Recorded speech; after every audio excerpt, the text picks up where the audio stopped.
আমি আপনি সবাই যেখানে প্রতিনিয়ত কামনা করে চলেছি পৃথিবী আরও সুন্দর হোক, যাতে আমাদের পরবর্তী প্রজন্ম যারা আসবে তারা এই পৃথিবীতে সুখে শান্তিতে বসবাস করতে পারে।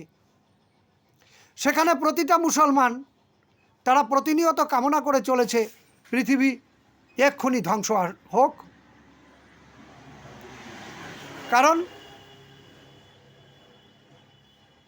পৃথিবী যদি ধ্বংস না হয় তাহলে তারা সুশরীরে এই পৃথিবী ছেড়ে স্বর্গে যেতে পারবে না, মানে জান্নাতে যেতে পারবে না, আর জান্নাতের সুখ তারা উপভোগ করতে পারবে না। আর সবথেকে বড় কথা, তারা জান্নাতে গিয়ে ৭২টা হুর পাবে। হুর শব্দের অর্থ হচ্ছে অপ্সরা। অপ্সরা মানে সুন্দরী। তাদের সাথে যৌন মিলনে তারা সুখ উপভোগ করতে পারবে না।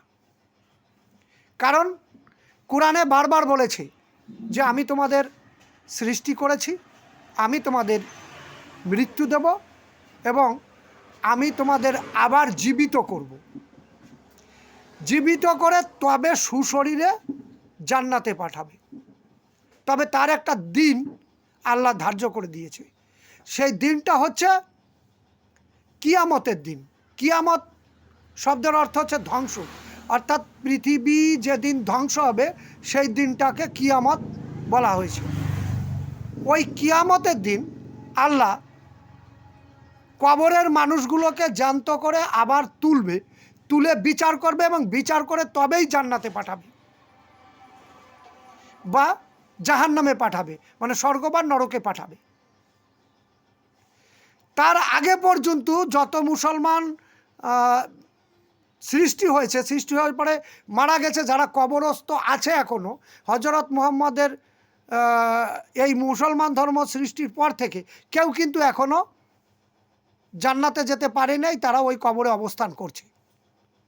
তাই তারা মনে করে এক্ষুনি যদি পৃথিবী ধ্বংস হতো তাহলে আমরা ওই জান্নাতে গিয়ে জান্নাতের সুখ আমরা উপভোগ করতে পারবো, আমরা হুর নিয়ে যৌন আনন্দে মিলন করতে পারবো।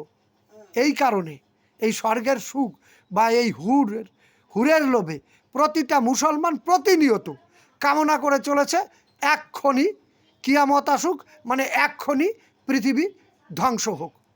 তাহলে মনে করুন, ভাবুন, যারা পৃথিবীর ধ্বংস এক্ষুনি চায় তারা পৃথিবীর মানুষের বা এই পৃথিবীর মঙ্গল কামনা কি করে চাইতে পারে।